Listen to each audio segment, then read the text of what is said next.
Today on the Videomaker podcast, Chris and I kind of go out into geek out mode. We talk about the video industry generally, and specifically we talk about innovation, or maybe the lack of innovation that's been happening in the video industry as of late. This was really inspired by the new DJI drone that came out, and we were just thinking, boy, it has been a while since DJI came out with a big new innovation. They are normally quite innovative. And thinking about the industry generally, at least to me, feels like things have slowed down. There are not as many sort of mind-blowing releases that really make us think differently about the types of videos and films we can make with this technology. So Chris and I talk about, maybe the lack of innovation, but we also kind of think about what are some missed opportunities? What are some previous, false starts, some innovations that seem like they could have been a big thing, but weren't really. And we also do make some predictions about what might happen in the future, what kind of things we'd like to see. So this episode is really for video nerds, people who are into futurism, and so I hope you enjoy it. As always, if you've been listening to the podcast and you like it, hope you are subscribed. And you can subscribe by going to whatever podcast app you enjoy and hitting the subscribe button. It makes it so that this podcast is downloaded straight to your mobile device every Monday morning at 5 a.m. Hopefully you find it really convenient. It's really helpful for us as well. Also, if you are interested in supporting the show, the best way you can do that is to subscribe to the Videomaker newsletter. You can get that at videomaker.com/newsletter, and we'll send articles, tutorials, reviews, buyer's guides, all that stuff to your inbox 3 times a week.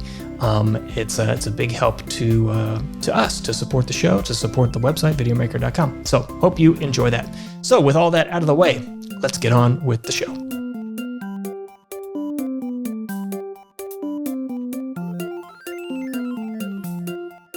Welcome to the Videomaker podcast. I'm Mike Wilhelm, and with me, on the other side of the office is Chris Monlux. Chris, how's it going? Doing well. How are you? Good. So Chris, this is the first time in ever that you and I have done a podcast where I can't see you. So let's see how this goes. Yeah, I'll just pick my nose. I mean, everybody else can see me, I guess. So I probably should pick my nose, but you can't see it. So no judgment from you. Yeah, it's like, I was going to say it's almost like a phone call. But even on phone calls these days, we see each other, right? We as a society via Zoom and all that. Yeah, I don't actually want to take a real phone call anymore. I want to text or... Yeah, you know what this show is missing, though, is callers. We need to, take some calls. Callers. We have a caller wants to talk about something. So I guess we should just live stream it. So if people want us to live stream the podcast, how would they call us? You call us. 1-800. That's funny. Yeah. No, I do think we should try live streaming this sometime. I think it would be fun. Yeah. And easy these days too, right? There's almost no reason not to. Yeah, I mean, it's really one button away for me right now. Yeah. I guess the bandwidth would be really being worried we'd say the wrong thing. I think if it's just the two of us, we don't have to worry about it. But we've done so much live stuff generally that I think we would be fine. Yeah, this doesn't feel much different. Maybe it might be stranger to have input from outside since we've done this so insular otherwise, but I don't know. We should try it. So topic today is innovations in the video and film space, or maybe the lack of innovations. I was thinking about this over the last couple of days when we were trying to figure out, okay, what's the podcast going to be about? And maybe it's because we haven't had any in-person trade shows, which, by the way, I never thought I would say this, but I do kind of miss the trade shows. Yeah, I miss the data overload that I get in 3 days instead of 3 months. Yes. I prefer to just give it to me all at once. Now I'm caught up to date and I'm good to go. But now it just trickles in. Yeah. You know what happens at those trade shows sometimes is there's something, some product or some company that you would never pay attention to until you're kind of forced to pay attention to it, right? Yeah. Like you got roped into some meeting or something or whatever it is, or you happen to walk by a thing and someone pulls your arm and says, hey, come look at this thing. And you realize, oh, actually this thing is really cool. Whereas if it came in an email or something, you wouldn't give it a second thought necessarily. But at any rate, I feel like we're at this moment, Chris, where we've had a number of innovations in the imaging space, and now they've kind of stopped. We went through several years of the action cam surge. Lots of growth in the action cam market, not only in just like the number of action cams out there, but the features that you can get in an action cam, like the in-camera stabilization, or the the waterproof, shockproof camera that you don't need housing for. Like there's all kinds of things there. Then we saw the same thing in drones, where really rapidly we went from these really kind of somewhat crude, really. Yeah, really crude, primitive drones that is easy to sort of fly into the side of a building, which we did here when we got the first Phantom, the Phantom one, to these really autonomous, kind of intelligent drones.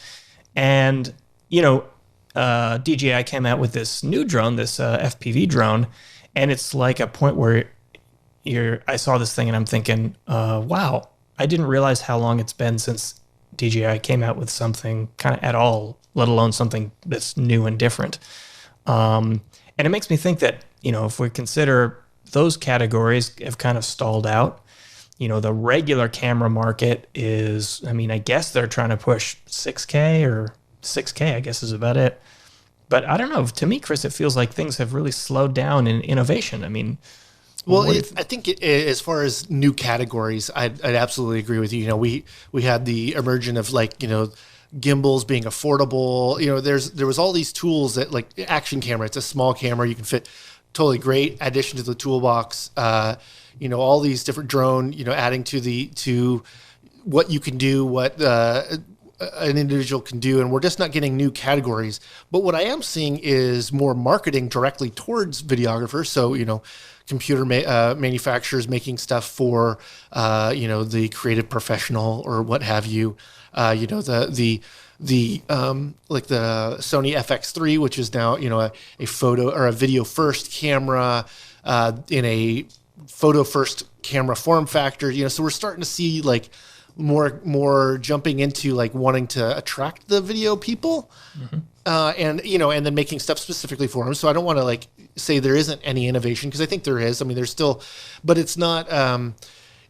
We're not finding these big defining new categories, and I imagine we had drones so quickly after action cameras, and GoPro coming from a dude driving around in his van trying to get people to buy his little small camera, to being this mega huge hit that everybody wanted to emulate, into the drone market, because we're also seeing, there's this new thing and people are buying it for lots of reasons, not just imaging, but we see the category grow. But both of those since then have also both dramatically shrank, right? Everybody bought their GoPro.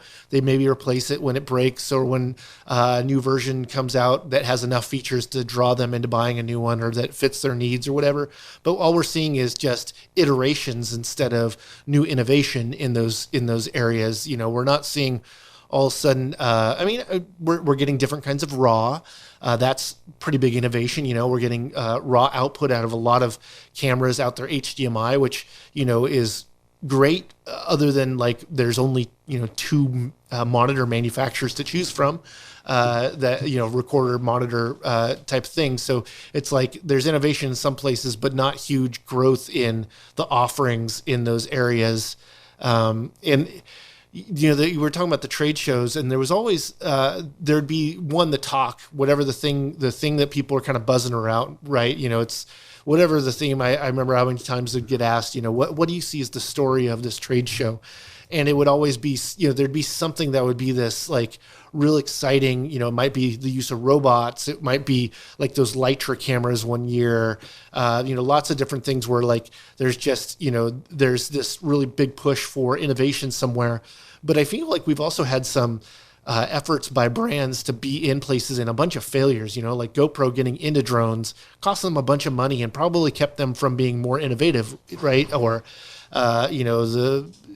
the camera that, or, just higher expectations for something, or we don't know what this is, like Sony, I remember them giving us the RX0 and RX02 and being like, we don't really know what this is going to be used for. We just thought we'd put some technology in a thing and put it out there. And I think that, obviously I think the pandemic in general has caused everybody to be more conservative with their announcements. And maybe because, we can't readily apply the newest technology. Maybe the newest technology was like something that requires a bunch of people to be in the same room, and the people are like, maybe we shouldn't release it in 2020.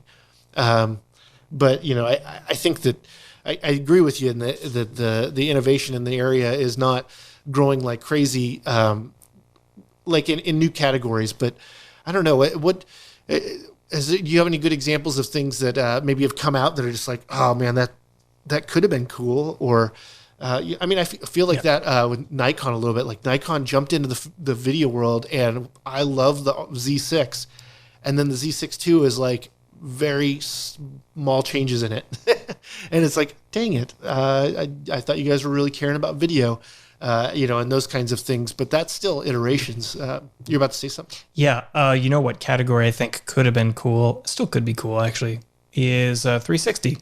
So, it came out years ago, and it still has really not turned into anything, right? But at the same time, we're kind of seeing this this wave of artificial intelligence that is making creative decisions, I guess. Like, I don't know if you've seen any of this, Chris. There's like AI now that can write text that reads like nice text, like a human being would write. Yeah. But by the way, that's kind of shocking itself, right? Like it's going to be decipher it. Yeah, exactly. It's going to be insane when we can read a novel written by artificial intelligence, right? That tells a coherent story and creates worlds. Like, I think we're close to that. So do you pay the developer then? who ends up getting those royalties? You do. Yeah? You totally do. Yep. Actually, Tom Scott, the YouTuber? Yeah. Yeah, he made a video where he tried to come up with, or he fed an AI, I don't know what you call it, computer application, whatever, all of his YouTube videos, and said, give me a bunch of new ideas for YouTube videos. And they came back with some really great ones, including like full-on scripts and everything. And so anyways, yeah, so that's a thing, right? Yeah. But even beyond that, for a while now, we've had AI edited videos, right? So GoPro has this, right? You just feed it a bunch of footage, and then it makes a video out of it. And I think for the most part, those videos are just visual, right? They're like just montages or something. Yeah. And they might be a good place to start, I guess. I think there can be plenty of that. That's just they just do the organization for you. So through metadata and that kind of thing, you might be able to just have an edit work itself out that way. Yeah. Now, is it going to be a dynamic edit and that kind of thing? Well, we're going to probably have to give more feedback to the algorithm to get the AI to make good edits. But as soon as we have enough, I guess there's plenty of film for them to watch and analyze. So it's probably on its way. Yeah. I get scared a little bit about those tools that are make the art that I make obsolete, or make it less art or less human, I guess. And I worry about that, like what it's done to music, right? Like the idea of being able to make every drum beat exactly perfect. And it's like, sometimes the interesting part about this is that it's not perfect. And if we just let a robot do it, it's always going to be perfect. I don't know if we can design that human flaw that we put in things. I guess we can. I guess we will try to emulate that at some point. I got good news and bad news for you, Chris. The bad news is I think this music thing is already here. I don't know if you've heard any of that AI created, composed, and recorded music, but it exists and it sounds good. And I believe they've done tests and human beings can't tell the difference. So then they just need to make a persona like Daft Punk to sell it. Yes, exactly. That's why they finally quit, because they're just going to reveal that they're actually just all computer and fake music.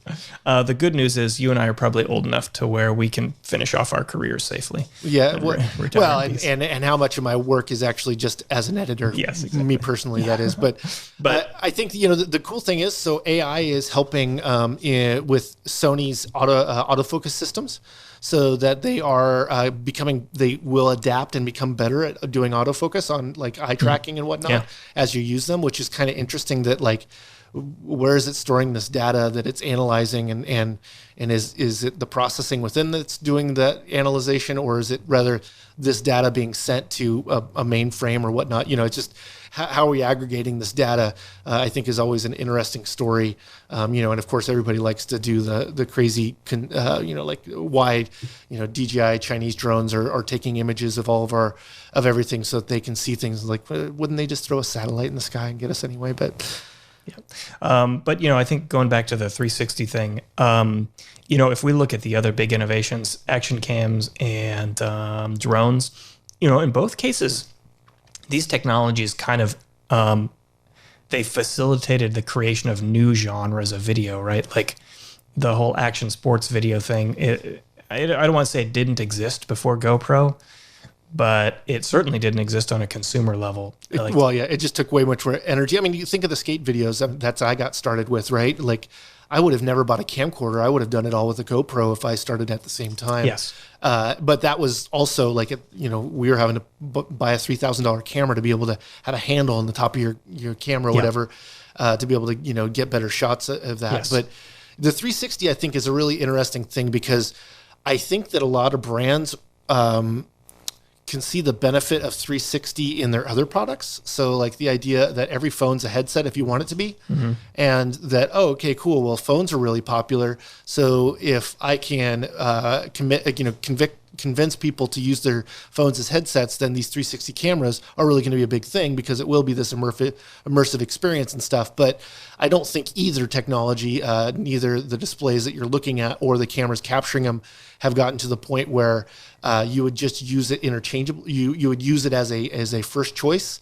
I think just like the higher resolutions we're getting, I'm reviewing the Ursa Mini Pro for 12K, Ursa Mini Pro 12K. I think that's how it goes right now. And it's like, what am I going to do with 12K? One, I can't render it out of Resolve in 12K. There's no format that I can watch this otherwise. So I have to go to 8K for like a ProRes or something else.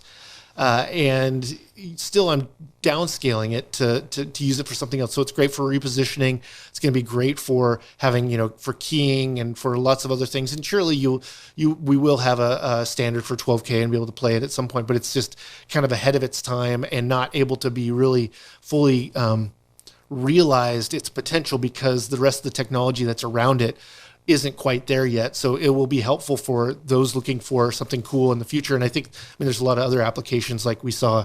Well, you know what, the innovation of GPUs and their ability to process 3D worlds and do that kind of thing is really interesting to me. And I think that's where some of this, like making virtual sets and green screen together and actually doing that in real time and being able to watch using like Unreal Engine and a really beefy GPU, having a virtual set. I don't think that technology was quite there enough for us to implement it because of the pandemic, but I do think that it's going to be used more and more, just like we are using CGI to make some actors younger.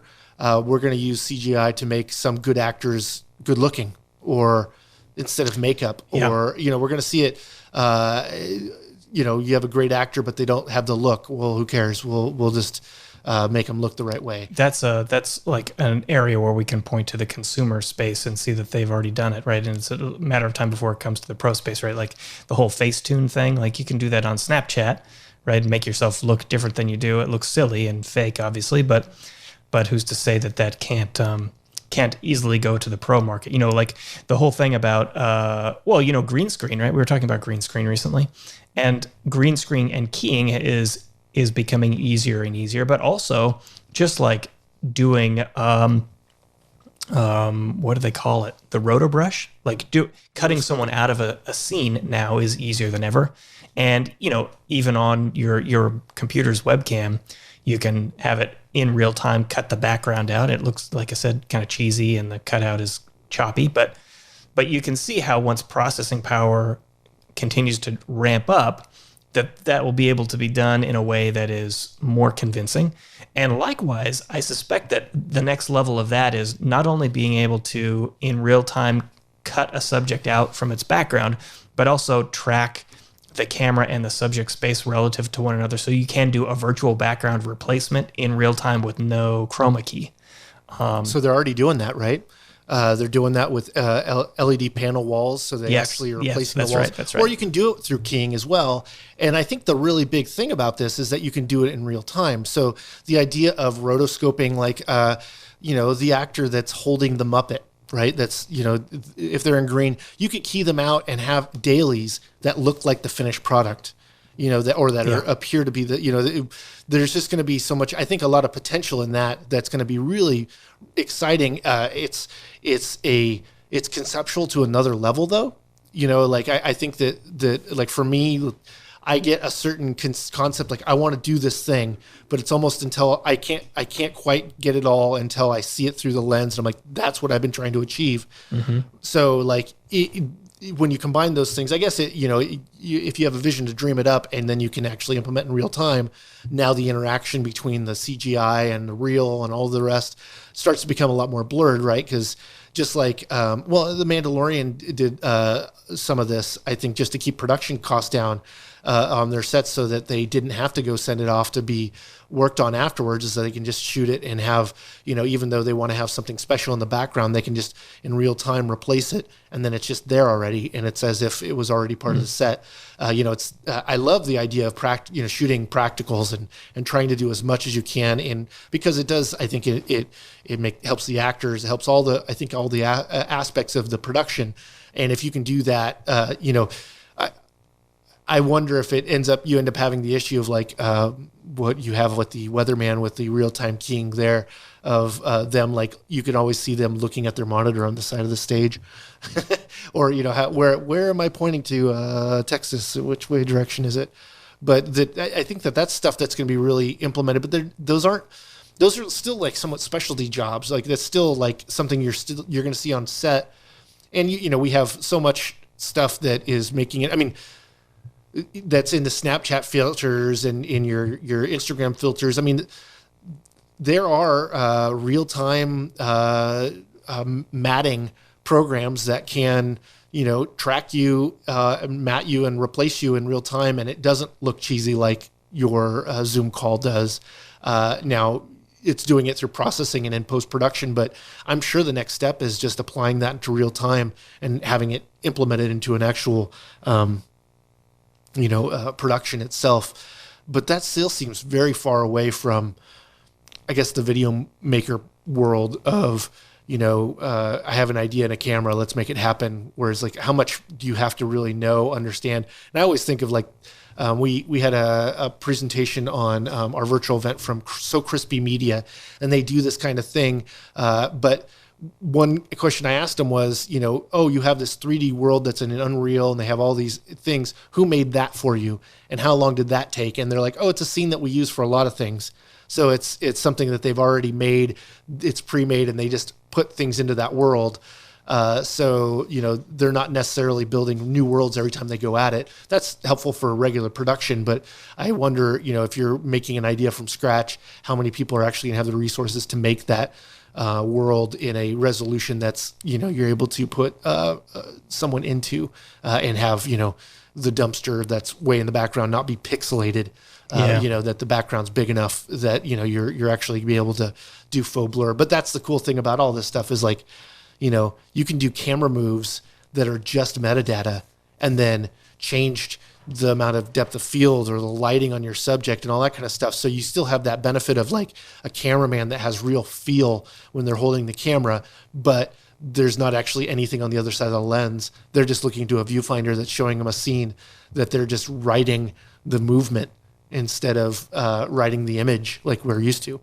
Chris, do you know the name of that technology that's in your phone that is, that looks at your face? For the like face recognition? Yeah, so there's like a special camera or something on the front of your phone that uses like it grabs a 3D map of your face, so it can actually see the depth of your face, not just like a flat two-dimensional image, but actually. I imagine it's an IR camera, and the reason for that is that it's sensitive enough to notice, to be able to give you measurements of distance. Yeah. From it itself. Yep. So what I'm getting at here is, we've actually seen this coming for a while. This notion that what's the name of that camera? There was a camera that allowed you to adjust your depth of field after the fact. Was that LiDAR or something like that? It was Litra. Litra?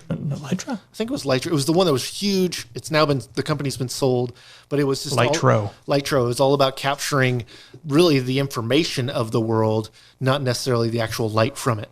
Yeah. So, I'm staring right now at the C200 camera. And it seems like that would be kind of an I don't want to say obvious, but a potential addition to this camera to put that sort of depth detecting sensor on here and somehow map it to the two-dimensional image to allow you to do some things in post that you wouldn't normally do, right? So, for example, maybe just like the cutting out of the background. If the camera and recording the metadata captured by this 3D depth sensor could just detect what part of the image was, 10 feet away from the camera's lens versus 5 feet away from the camera's lens, then theoretically you should be able to manipulate that part of the image separately than the other parts, right? You know what I mean? So like take the thing that's 5 feet away, keep that, but remove everything that's 6 feet or further away and blend the difference. Right? Yeah, that would be well. I think you can get the metadata from the camera. I mean, at this point, because like with the FX3, kind of an interesting thing is that there's metadata. So if you use Catalyst and their editing software, that it harnesses that metadata, which is really just the camera movement. So the information of the sensor moving, and you're able to stabilize even more than you can otherwise because it's using the data of the sensor moving around to apply to the video, which I think is how a lot of stabilization happens with your phone. All of the I guess processing on your phones. Why is iPhone's video, why are they so stable? They shouldn't be. They're a little tiny small sensor and all the rest. And it's because they're trying to stabilize in real time and they're using every sensor they possibly can to make that kind of judgment in real time. Whereas I think we're getting to the point where we might actually not need as many sensors or that analyzation can happen in real time so that you can actually do that kind of thing. Now, the idea of it taking something out and not, I mean, I could actually see a way of being like, okay, all the things that if you just place everything in this scene one by one, and eventually the scene is populated with things, and you gave that information to so now you have empty space and you have something in it that the camera should be able to, you should be able to then go, oh, I'm going to have this chair over here. No, it doesn't fit the scene. Pull it out. But you could do that if it's a big fake world. Right. Then you can change the lighting, you can change the depth of field, you can change all that stuff. And so I think that kind of information, but it's interesting because then it's like, what is it? Are you actually capturing images or are you capturing data? Now I know that we're really just capturing data. What's the difference, right? Well, except for like the idea of light, you're actually capturing the light's information on you, not like you're not using the light as information. You're using it. Does that make sense? Like you're seeing the actual light coming off it that was recorded versus, well, no, it's not on film. I got into a rabbit hole here, but yeah. I think that the technology, some of this stuff is just, it's nuanced and it's also so intuitive that it's not being called out to us so much. But, I can tell you that the just like autofocus technology in the last few years has gotten enough that I would say, both the camera you and I are on right now is using autofocus. Now I know it probably has done some hunting, but we've also been on the camera. We taped something just before this. We've been on for an hour and a half. It's bound to do that over time, but it's something that I'd actually consider using. Whereas 5 years or more ago, I would have never considered using autofocus, maybe not even to pull my initial focus and go from there because it was so not reliable. Unless you were on like a fixed lens camera. And even then it still would have problems. I remember the first time I ever saw hunting was fireworks. My dad shooting fireworks at Disneyland, and it was like trying to focus on every single firework every time. And then every time when a firework went off, it was blurry. And it was like so disappointing that everything was just trying to focus. But I miss the of this like push of innovation that happens at trade shows that I think sometimes is coordinated by brands that are also in the same space of like, hey, let's make a splash with this year. Now I think a lot of times it's everybody is reading the tea leaves and on the wall and being able to go, we're moving in this direction. Like I think 360 has had quite a few like starts, and like it's still something to some people, and I think it's still usable in the way of like being able to have an auto pan and scan from a camera that can see everywhere. That's interesting and helpful to have for another tool, but it might not be the thing that you try to cut a whole film on. That's sort of looping back to 360. I didn't quite get to the point I was chasing after, which was that 360 I feel like is a missed opportunity because no one has really gone full into exploiting 360 for non-360 video, right? Like the notion of shooting a 360 video and then cutting out pieces of it for standard framed video. It seems to me that there's, and I don't know what the final use case is here. If I did, I'd be a rich man, maybe. Okay. But to have a camera that can see everything seems like you could do some really interesting things with that, or with many of those, if you were making a standard 16:9 video in the end, just by like maybe using artificial intelligence to find where the action is and stay focused on that, right? Actually, that may be a technology that Insta360 had at one point, but this notion of the camera can see everything and artificial intelligence may empower the person who owns the camera, I guess, to capture video of things they didn't think to capture. They weren't pointing it in the right direction, right? Yeah. For example. Or likewise, if you're shooting live video, why wouldn't you put just a whole bunch of 360 cameras everywhere so you can see everything all the time and use those cameras to identify the specific subjects you want to highlight for your ultimate 16:9 output? I think, well, the other part of that is the artist in me hurting that you're saying these things that like, that's what a cinematographer does. They choose how the frame's supposed to look, and they choose that.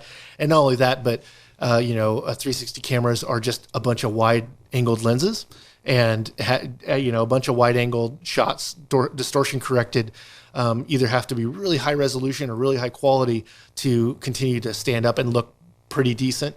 And then you just are always going to have that kind of space compression. So you're not really able to, make other types of judgments because you're just always dealing with this really wide shot. It means less choices while you're going, but you're not having to make creative choices while you're shooting. You'll have to make them in the post. It just shifts when you're making those decisions. You're right with Insta360.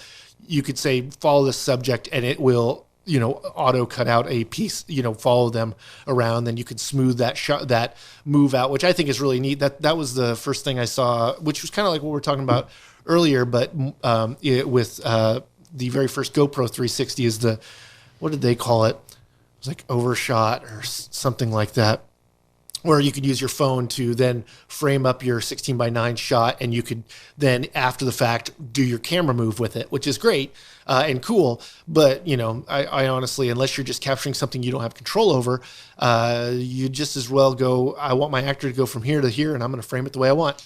So I think I would address your concern, Chris, with just with this notion that, these types of changes don't take control away from you necessarily. They can empower you to relinquish control.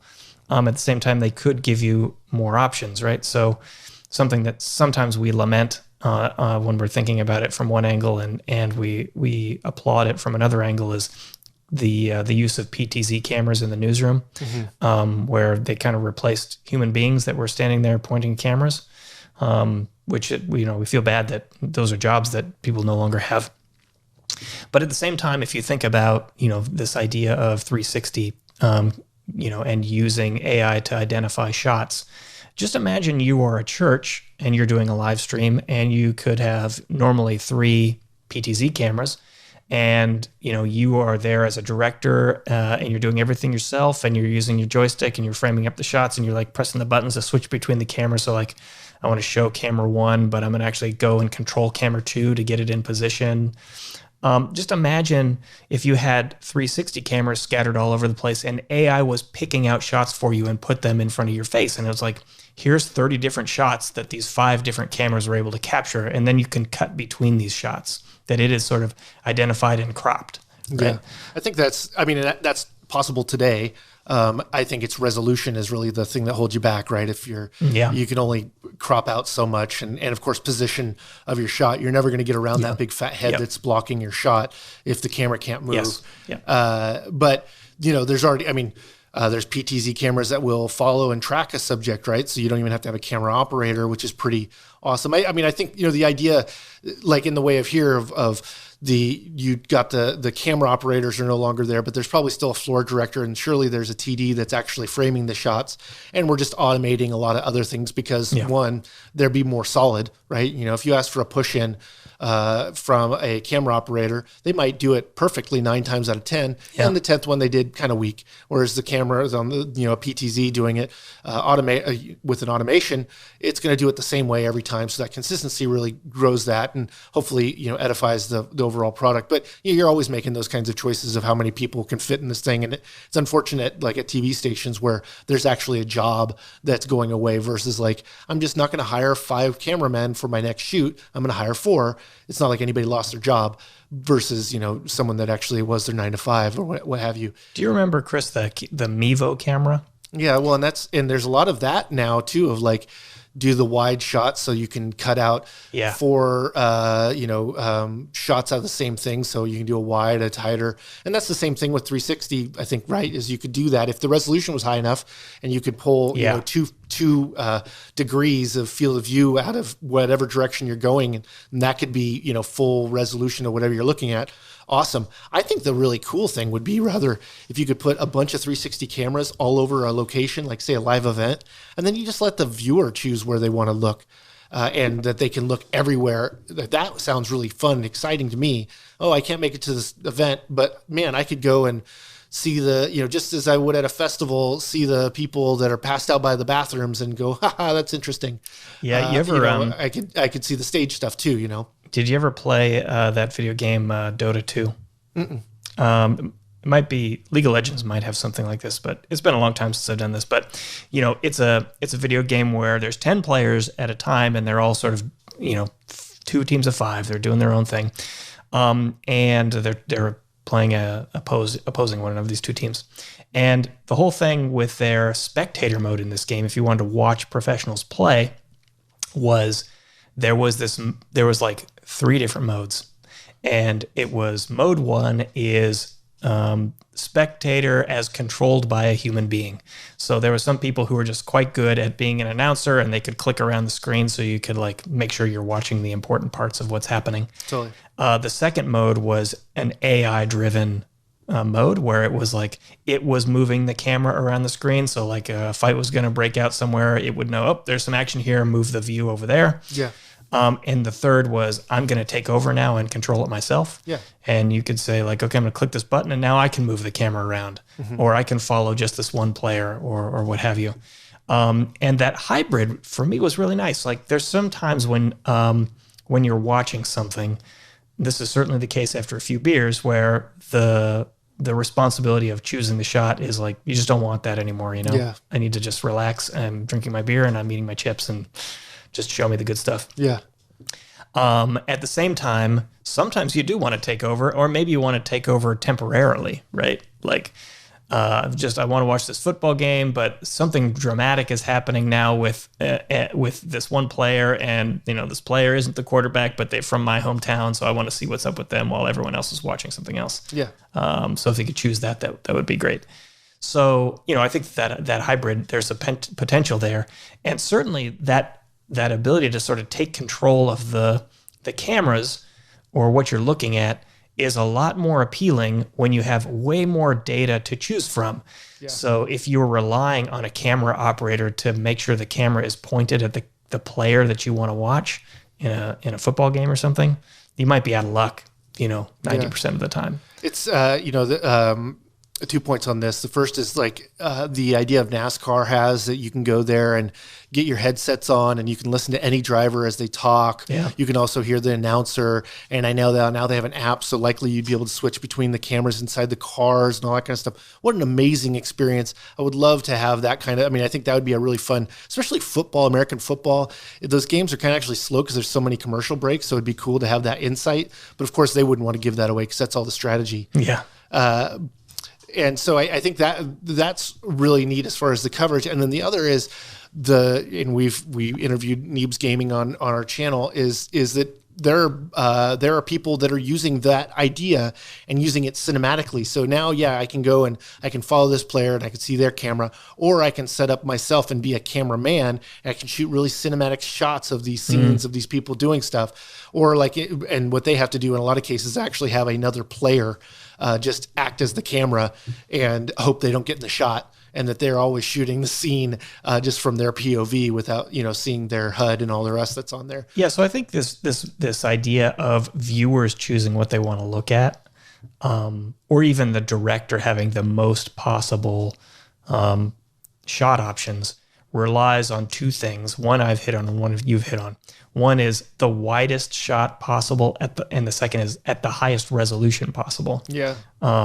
So if you can literally see everything, like the cameras have view of everything, and resolution is high enough to where you can punch in and crop and still see. I think that personally, that's the real opportunity with 360 that we haven't realized yet. Yeah, it's the whole voyeurism thing, right? I think that's interesting. I want to go see what that is. It could be a bird on a dumpster and a cat attacking it, or it could be the race. It doesn't matter. I think that's cool because that's why I like going to things in general. We instead of watching something on TV, a baseball game, I find the guy that's selling Cracker Jacks is kind of interesting. I'm watching the transactions. I like watching those people there. Maybe the people I want to watch aren't the players at these things. And I think that's kind of a neat thing that we haven't ever really had. But it also ends up meaning, kind of exploiting those that are watching. I think of like this situation right now where as I have cables that no one can see, it looks like we're great here. But if this was a 360 camera, you'd see all the mess, you'd see all the edges, you'd see that I have a door open here that I shouldn't have open. And, there'd be a lot more things to detail with that. But, if you knew that was what you're doing, you'd just, put all the details to the nine and you'd make sure they're all taken care of. Or you just, that's part of the charm or whatever you have of it. That's what I always think of when I'm like, oh, if everything's going to be in the shot, there's a few things I don't want in the shot. No, I'm going to spend an hour now cleaning. Mm-hmm. That's exactly what I wanted to do when I got into video production. So, yeah, it's going to come down to, using that type of setup in the right productions, but also it's like who has the power to choose the shots and who sees what, right? Yeah. And it could be the director, it could be the viewer, it could be both, but it doesn't necessarily need to be the viewer, seeing all the cables. I was hoping that through COVID that like especially NFL they made some new coverage because they have a different access now. Yeah. And they didn't seem to do that. I think they just wanted to continue to run the gamut to be normal. And then, I guess they wouldn't want to rock the boat. I totally get that, right? But what a time to try things. I just think of the opportunity that we have with emptiness a lot about we had no traffic for a while. Wouldn't that have been a great time to have worked on all the roads? Or just things that it just seemed to be like, this is such a once in a lifetime thing. Wouldn't it have been good to apply some research and development into harnessing our, this thing? But, we've also been having to like balance that and like the health aspects of it. It's not just exploit the situation. It's like that and stay safe. So I get it. But it just seems like there's some opportunities. And I'm sure that right now there's a lot of things that are in play right now that are tomorrow's technologies that probably did take advantage of those things. Look at every camera now. We can likely hook it up to our computer. I don't think that any camera manufacturer a year and a half ago really wanted to put out there that you can use their camera as a web camera. I mean, I think they might be like, oh, here's this fun thing, but now it's like, no, I want to look pro. I want to look good on my webcam because I make good quality video. I want my video to look awesome. Okay, cool. I can just use my awesome camera for this. This is another use. Whereas it might not have even been a box that checks any need for you in the past. Oh, cool. I can connect to my computer as a webcam. Why would I do that with my C200? And sure enough, I've done anamorphic webcams. It's like, what? That's silly. It's strange, but I can do it. Let the record be shown that you brought up COVID this time. Yeah, I brought it up quite a few times. That's what we were talking about. What's the cover? And I'm like, I'm so sick of talking about COVID. And then we talk about it again. Yeah. Yeah. So, those types of things I think are new. But, I think if we're thinking about innovation, it's not a particularly exciting one, right? It's like, shouldn't we have had that a long time ago? Well, or the use of PTZ cameras to do remote production. Like, well, we already had those capabilities. We're just now taking advantage of them. Yeah. It's just Zoom already existed before this. It's not like someone made it, oh, we need to make this video program because everybody's at home and can't talk. Yep. No, it's just we had technology rose to the moment. And that's great. But I think that, like you're saying, well, true innovation, I think, is category creating. There's nothing that right now you could say this is a new emerging category outside of those that have already existed that are just taking advantage of the moment. So, Chris, what do you think was the last big innovation in our industry? God. I think drones brought so much. Drones were specialty. I mean, you just didn't get I remember being really excited about getting a chance to get in a helicopter and shoot a corn maze from the sky because I never got to be able to have an angle like that before or otherwise. And I didn't have a helicopter or pilot. And it's like, no one has to rent a helicopter to get that shot anymore. It takes me 5 minutes. I turn the drone up, get the shot, bring it down, and no one even talked about it. It's just a shot. And that would have cost $1,000 easily or more just to have someone take you somewhere, or whatever it is, that kind of access. I think that's the biggest, category that really, I think, really changed what video producers could do. But, so many of these things have been, like we can now shoot anamorphic on cameras that are $2,000. That seems bizarre. I mean, they've had to make lenses that are anamorphic lenses that are cheaper because who would buy a $20,000 lens for a $2,000 camera? It's weird, the tail wagging the dog on some of this technology, and some of it's, just out of necessity, not out of innovation that we've come to it. Yeah. There is a lot, I think, in technology in general of a technology held back till either it can be implemented better or that it just has its own moment. I know that there's, Sony and all the camera manufacturers and stuff have something up their sleeve that they're waiting for the right moment to release it. And, they're not trying to do the world a favor. They're trying to make money, and that makes sense. And they should do that. So it's not like they're just going to release it because it's going to make the world a better place.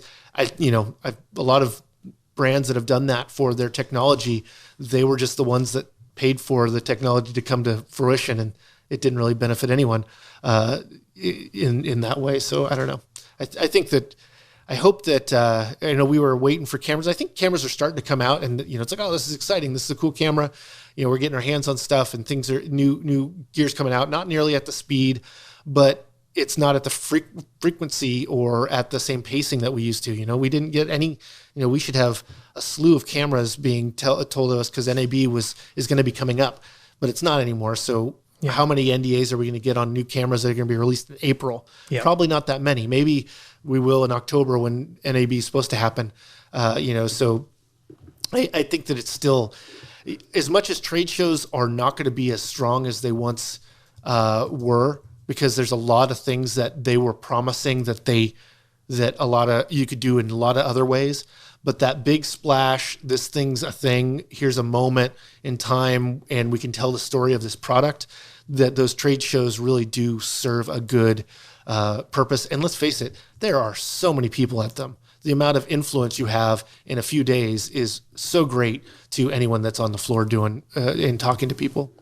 So you're going on record saying the drone, the last big innovation. I think drones for digital imaging in general. Yeah, other than speaking to like, sensitivity of camera or log or raw or, those kinds of things that I think are still, they're not as big as a drone would be. Well, I'm just checking on some release dates here. You know what I'm going to say it is? I think you may be right about drones in terms of like camera tech. I'm thinking there's got to be some software tech that is, that's up there. Yeah, I'm thinking about back throughout my work in the video industry. What are the things that came out that have just absolutely blown my mind and made me think there are just all kinds of new possibilities as a result of this. And I think the thing I'm going to say is the last big innovation. And I might be giving credit to the wrong organization here. I think it's Facebook Live. So we had live video, consumer level live video before Facebook Live, but Facebook Live was like, it was like by invitation live versus like coming across it live. But if you had a phone, you could participate. You know what I mean? Like, and there's been a lot of products and a lot of business and a lot of commerce all around that. And of course, it's enabled what we're able to do today with video conferencing and live streaming video in general. My transmitter's about to die, so if we want to continue to see my face, we probably ought to end it. Well, that's a big assumption, Chris, but I don't want to see it. No, that's a good spot to probably wrap it up. Hopefully you all enjoyed listening to Chris and I just sort of pontificate about the video industry. But thanks for tuning in. We'll catch you next time. Big thanks to everyone for listening. Hope you enjoyed Chris and I sort of geeking out about video technology and kind of where the future might go. Maybe it's a little bit of daydreaming, but this kind of stuff is fun to talk about. It's fun to think about. Hopefully we see some new big innovations in our space very soon. So for Chris Monlux and everyone here at Videomaker, I'm Mike Wilhelm, and you've been listening to the Videomaker podcast. We'll catch you next time.